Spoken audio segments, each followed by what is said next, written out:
The first time the young mechanic saw the aircraft stall, he thought the pilot was dead.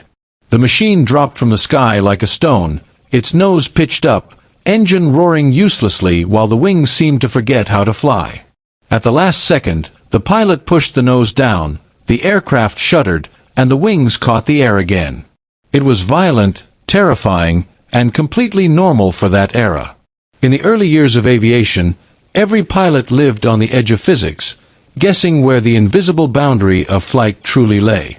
Some guessed wrong and never returned. But somewhere in America, one man became obsessed with that invisible boundary. He believed that if he could understand it, measure it, and control it, he could give pilots something they had never truly possessed before: confidence. His name was Hugh Dryden. Born in 1898, Hugh Dryden grew up in Maryland during a time when flight was still a miracle. The Wright brothers had flown only a few years earlier, and airplanes were fragile, unpredictable machines that killed as often as they inspired. Dryden was not a pilot. He was not a daredevil. He was a mathematician, the kind of mind that preferred equations to adrenaline. As a child, he spent hours reading about science and engineering, fascinated not by spectacle but by precision. He wanted to know why wings worked, why they sometimes failed, and how air itself could become both friend and enemy. By the time he entered college, aviation was growing rapidly, but the science behind it lagged dangerously behind. Pilots learned by trial and error. Engineers relied on guesswork. Aircraft were designed with intuition and bravery, not data. Dryden saw a gap between imagination and reality, and he decided to dedicate his life to closing it. He joined the National Advisory Committee for Aeronautics, an obscure government research body that few outside engineering circles had ever heard of. The organization would later evolve into NASA, but in those early years it was little more than a group of scientists trying to bring order to chaos. Their tools were wind tunnels, slide rules, and relentless curiosity. Their mission was simple: make flight safer, faster, and more predictable. Dryden's obsession quickly focused on one of aviation's greatest killers: turbulence and stall. Pilots feared these invisible forces more than enemy fire.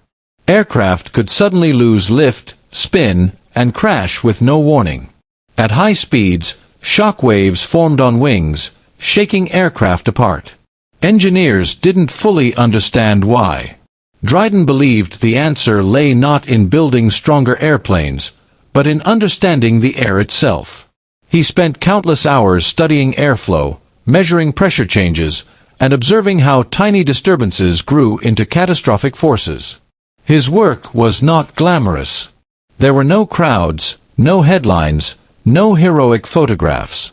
Just endless experiments, calculations, and failures. But slowly, patterns began to emerge.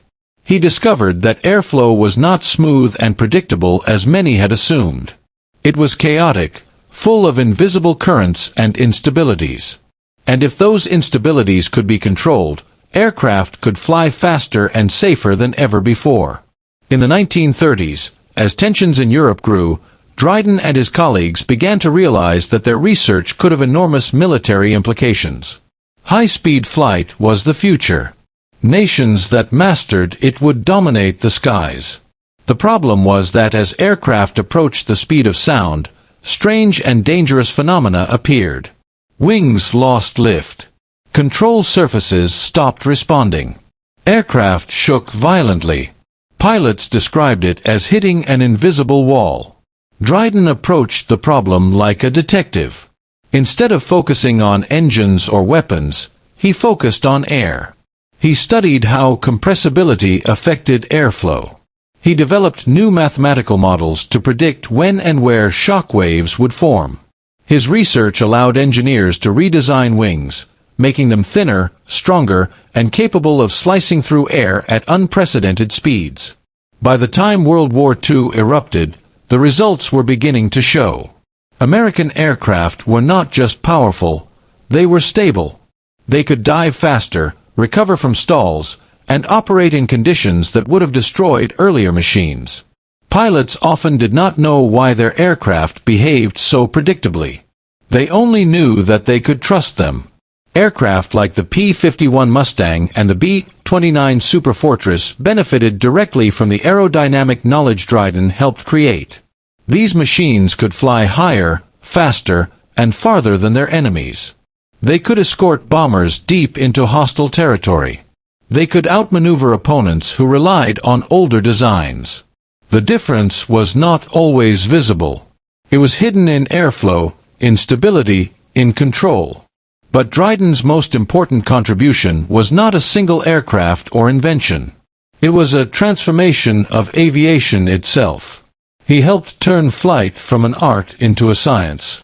He replaced guesswork with data. He introduced systematic testing, rigorous mathematics, and predictive engineering. For the first time, engineers could design aircraft with confidence instead of hope. After the war, his influence grew even greater. The world was entering the jet age, and the same challenges returned at higher speeds. Shock waves, turbulence, and instability threatened the future of flight. Dryden guided research into supersonic aerodynamics, helping pave the way for aircraft that could exceed the speed of sound. When the United States decided to pursue spaceflight, Dryden became a central figure in shaping the new space agency. As deputy administrator of NASA, he helped guide the early space program, balancing ambition with realism. He believed that progress required discipline, patience, and careful experimentation. While others dreamed of the moon, Dryden built the foundations that made those dreams achievable. He worked alongside figures like Wernher von Braun, helping coordinate the massive technical effort required to reach space. Yet, as always, he remained in the background. He preferred quiet laboratories to public speeches. He believed that success belonged to teams, not individuals. By the time humans finally walked on the moon, Dryden had already left an invisible legacy. Every spacecraft, every aircraft, every wing slicing through the air carried traces of his work. Pilots could trust their machines. Engineers could predict performance. Air travel became routine, safe, and global. When Hugh Dryden died in 1965, the world barely noticed. There were no parades, no headlines declaring that a scientist had changed the nature of flight. But within engineering circles, his reputation was legendary. He had taken something chaotic and made it understandable. He had turned fear into confidence. Today, millions of people board airplanes without thinking about airflow, turbulence, or shock waves. They trust the aircraft. They trust the engineers. They trust the science. That trust exists because men like Hugh Dryden spent their lives studying forces that no one could see. The greatest revolutions are often invisible. They do not explode. They do not roar. They happen quietly in laboratories, in equations, and in minds that refuse to accept uncertainty. Hugh Dryden never fired a weapon. He never flew in combat. Yet his work shaped the outcome of wars, enabled global travel, and opened the door to space. In the end, air superiority was not won only by pilots or generals. It was won by those who understood the invisible battlefield above them. The next time an aircraft climbs smoothly through clouds, slicing through turbulence as if it does not exist, remember that someone spent a lifetime ensuring that flight would no longer depend on luck. It would depend on knowledge. And knowledge, once gained, cannot be defeated.